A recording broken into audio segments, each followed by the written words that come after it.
దేవునికి స్తోత్రము. అనుదిన దేవుని వాక్య ధ్యానమునకై ఈరోజు 2024 సంవత్సరము ఏప్రిల్ నెల 21వ తారీఖు.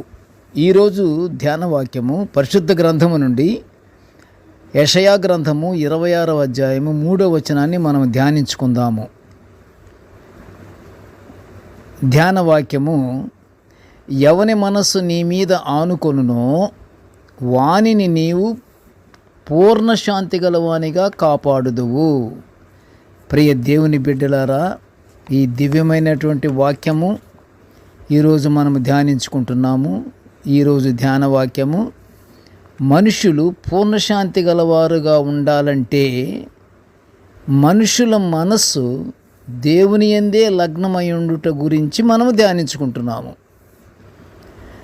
యుద్ధరాహిత్య వాతావరణాన్ని, అంతరంగ ప్రశాంతతను ఆధునిక సమాజంలో శాంతి అని అంటారు.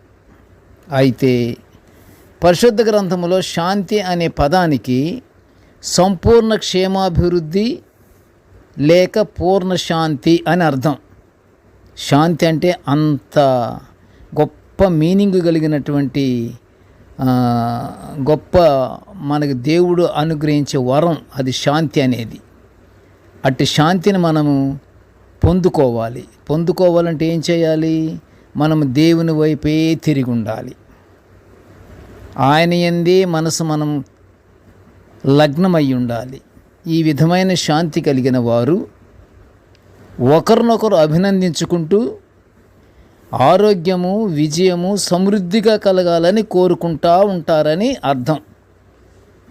శాంతి కలిగిన వాళ్ళు అంటే శాంతి అనే దాని గురించి నిజమైన శాంతి కలిగిన వాళ్ళైతే అలా కోరుకుంటారు, అభినందించుకుంటూ ఉంటారు.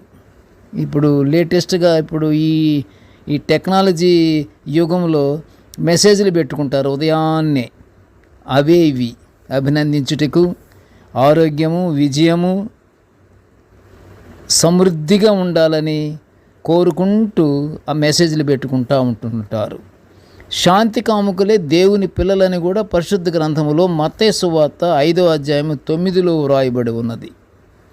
అయితే ప్రియ దేవుని బిడ్డలారా, ఇంత గొప్ప శక్తి గల శాంతిని మనం కలిగి ఉండాలంటే మన మనసు నిత్యము దేవుని మీద ఆధారపడే ఉండాలి. ఆ విధంగా దేవుని మీదే మనసు ఉంచినప్పుడు శాంతిని పొందడమే కాదు, దేవుని పిల్లలముగా కూడా పిలువబడతాము. అంతేకాదు, దేవుని యందు విశ్వాసం ఉంచిన ప్రతి వానికి శాంతి అనుగ్రహింపబడుతుంది.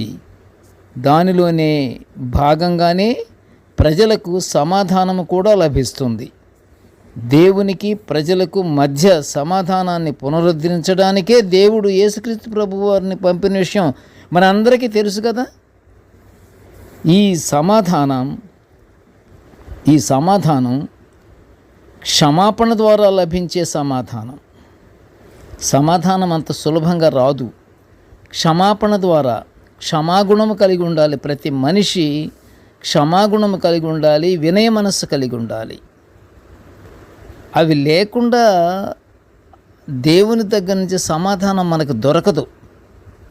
గనుక ప్రియ దేవుని బిడ్డలారా, మనమందరము దేవుని వైపు తిరిగి భయభక్తులతో దేవుని సేవించుచు దేవుని నుండి శాంతి సమాధానాలు పొందుకుంటూ దేవుని మనం మహిమపరుచుకుందాము. ప్రార్థన చేసుకుందాము. కృపగల తండ్రి, జీవము గల నాయనా, నీకు స్తోత్రాలు ప్రభువా. నీ యొక్క దివ్యమైన వాక్యాన్ని నిత్యము నాయన ఇలా ధ్యానించుకునే భాగ్యాన్ని మాకు అనుగ్రహించినందుకు నీకు ఘనమైన స్తోత్రములు తండ్రి. నేటి ధ్యాన వాక్యం వినుచున్న ప్రతి బిడ్డను ఆశీర్వదించయ్యా. ఏ బిడ్డకు ఏ విధమైనటువంటి సహాయం కొరకు ఎదురు చూస్తున్నాడో తండ్రి, అటు బిడ్డలకు తండ్రి నువ్వు సహాయం అనుగ్రహించు నాయన. ప్రతి ఒక్క బిడ్డను తండ్రి నాయన నీ యందు భయభక్తులు కలిగి జీవించే భాగ్యాన్ని అనుగ్రహించమని వేడుకొంచుంటున్నాను తండ్రి. కృపగల తండ్రి,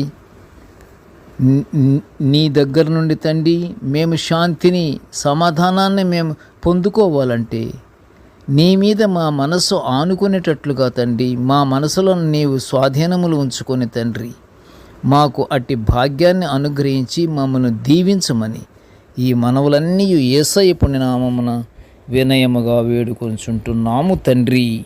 ఆమెన్. దేవుడు మనలందరినీ బహుగా దీవించుగాక. ఆమెన్.